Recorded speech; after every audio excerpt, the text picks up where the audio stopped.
नमस्कार। भक्ति सागर SMS DMs में आपका हार्दिक स्वागत है। आज हम पंचक, पितृपक्ष व पितृपक्ष में किए जाने वाले श्राद्ध के बारे में जानकारी देने जा रहे हैं। हिंदू शास्त्रों में किसी भी कार्य को करने के लिए शुभ और अशुभ समय का बहुत ध्यान रखा जाता है। ज़्यादातर ज्योतिष विशेषज्ञ ग्रहों और नक्षत्रों की गणना करके शुभ मुहूर्त बताते हैं और कोई भी शुभ काम शुभ समय में ही करने की सलाह देते हैं। ज्योतिष शास्त्र में पंचक के दौरान कोई भी शुभ कार्यों को न करने की सलाह दी जाती है। जब चंद्रमा कुंभ और मीन राशि पर रहता है उस समय को पंचक काल कहा जाता है। पंचक को बहुत ही अशुभ समय माना गया है। हिंदू धर्म में पंचक को महत्वपूर्ण माना गया है। पंचक 5 दिन का होता है, यानी जब से आरंभ होता है और अगले 5 दिनों तक शुभ और मांगलिक कार्यों को करने से बचने की सलाह दी जाती है। आइए जानते हैं पंचांग के अनुसार पंचक कब से लग रहे हैं। हिंदू कैलेंडर के अनुसार भाद्रपद मास चल रहा है। पंचांग के अनुसार 18 सितंबर 2021 शनिवार को दोपहर 3:26 से भाद्रपद मास की शुक्ल पक्ष की द्वादशी की तिथि से पंचक लग रहा है। शनिवार को घनिष्ठा नक्षत्र और सुकर्मा योग रहेगा। 23 सितंबर 2021 गुरुवार को प्रातः 6:44 पर पंचक समाप्त होगा। इस दिन अश्विनी मास की कृष्ण पक्ष की द्वितीय तिथि है। वहीं इस दिन पंचांग के अनुसार रेवती नक्षत्र और ध्रुव योग रहेगा। सितंबर माह में लगने वाला पंचक इसलिए महत्वपूर्ण है क्योंकि इसे मृत्यु पंचक कहा जा रहा है। मान्यता के अनुसार जब पंचक शनिवार से आरंभ होता है तो इसे मृत्यु पंचक कहा जाता है। मृत्यु पंचक में विशेष सावधानी और सतर्कता बरतनी चाहिए। पंचक में शुभ और मांगलिक कार्यों को नहीं करने के साथ साथ क्रोध, अहंकार, लोभ आदि से भी दूर रहना चाहिए। स्वच्छता के नियमों का पालन करना चाहिए। अनुशासित जीवन शैली को अपनाना चाहिए। सभी पंचकों में मृत्यु पंचक को सबसे अशुभ और घातक माना गया है। मान्यता है कि पंचक लगने के दौरान इन 5 कार्यों को नहीं करना चाहिए। पंचक में लकड़ी को एकत्र करना, पलंग चारपाई खरीदकर घर पर लाना या उसका निर्माण कराना, घर की छत का निर्माण कराना और दक्षिण दिशा की यात्रा आदि करना अशुभ माना गया है। यहाँ तक कि किसी की मृत्यु के बाद पंचक काल में दाह संस्कार करने की भी मनाही है। ऐसा माना जाता है कि पंचक काल में अंतिम संस्कार करने से उस घर में 5 अन्य सदस्यों की भी मौत होती है। लेकिन अगर कोई कार्य अति महत्वपूर्ण हो तो उसे पंचक के समय करने के लिए कुछ उपायों को करके पंचक के असर को बेअसर किया जा सकता है। गरुड़ पुराण में ऐसे कई उपायों के बारे में बताया गया है। नंबर 1, यदि किसी की मृत्यु के समय पंचक लगा हो और शवदाह करना अनिवार्य हो तो शव के साथ 5 आटे या कुश के पुतले बनाकर अर्थी के साथ रखने चाहिए और सभी का विधि विधान से अंतिम संस्कार करना चाहिए। माना जाता है कि इससे पंचक का प्रभाव बेअसर हो जाता है और घर के सदस्यों पर आया संकट टल जाता है। नंबर 2, यदि आप समय पर पंचक का उपाय नहीं कर पाए हों तो किसी पंडित से सलाह लेकर नदी के किनारे विधिवत रूप से भी पंचक का निदान करवा सकते हैं। इससे भी परिवार पर आए संकट की आशंका समाप्त हो जाती है। नंबर 3, यदि आपका मकान बन रहा है और उसकी छत डलने का काम होना है और पंचक लग गया है तो मजदूरों को मिठाई खिलाकर आप छत डलवाने का काम शुरू करवा सकते हैं। नंबर 4, पंचक के समय लकड़ी खरीदने की मनाही होती है। लेकिन अगर आपके घर में किसी की शादी के समय लकड़ी का फर्नीचर आदि लेना हो, समय का अभाव हो और पंचक लगा हो तो गायत्री हवन करवाएं। इसके बाद खरीदारी का काम करें। नंबर 5, पंचक के दौरान अगर ईंधन का सामान खरीदना हो तो आटे का पंचमुखी दीपक जलाकर शिव मंदिर में रख आएं। इसके बाद ईंधन का सामान खरीदें। नंबर 6, पंचक के समय दक्षिण दिशा की यात्रा वर्जित मानी जाती है, लेकिन अगर यात्रा करना जरूरी हो तो हनुमान जी के मंदिर में 5 फल चढ़ाकर अपनी यात्रा प्रारंभ करें।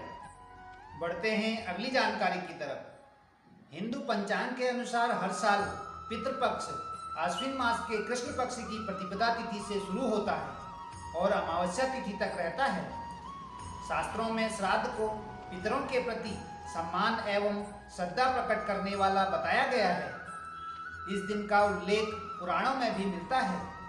पुराणों के मुताबिक यमराज पितरों को इन 15 दिनों के लिए आजाद कर देते हैं ताकि वो अपने परिजनों से श्राद्ध का अन्न और जल ग्रहण कर तृप्त हो सके।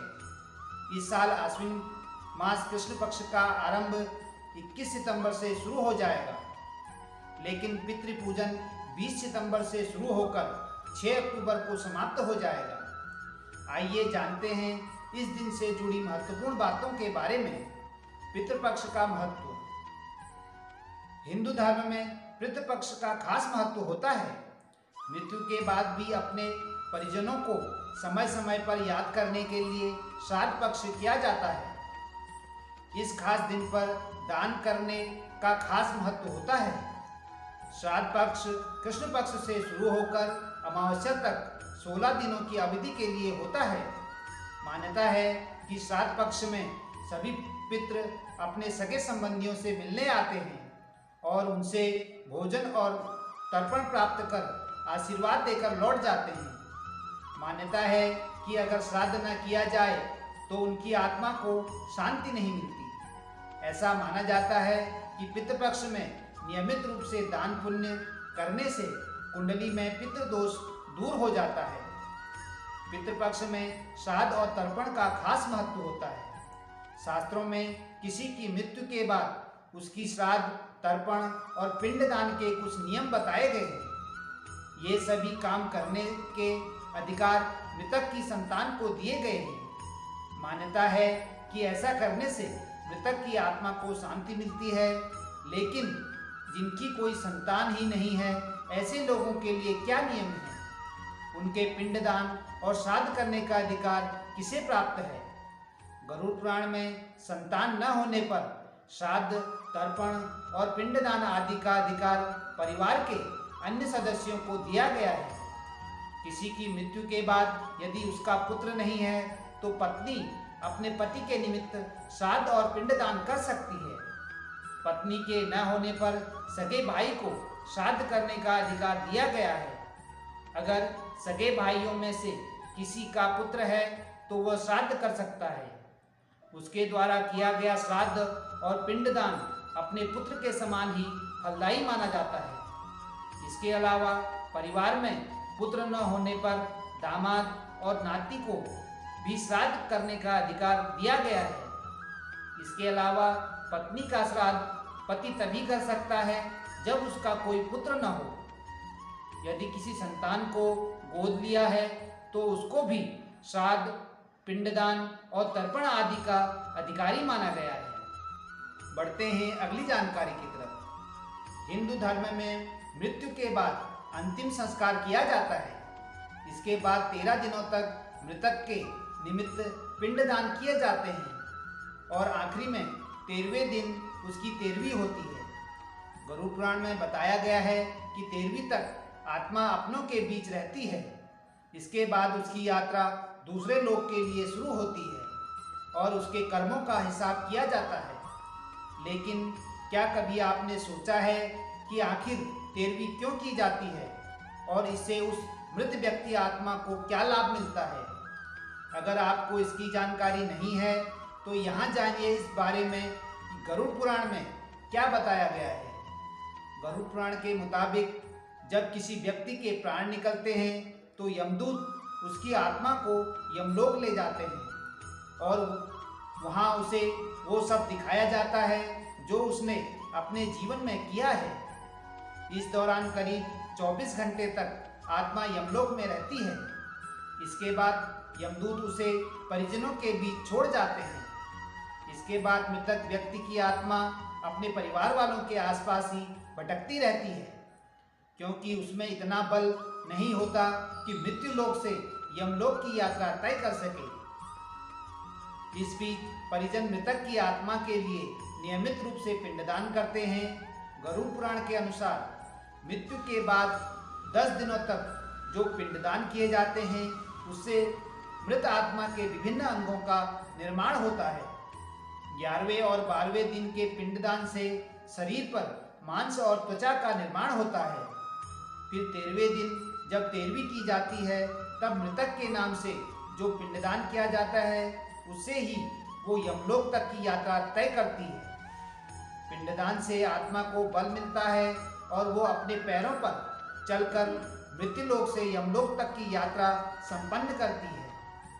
आत्मा को मृत्युलोक से यमलोक पहुंचाने में 1 साल का समय लगता है।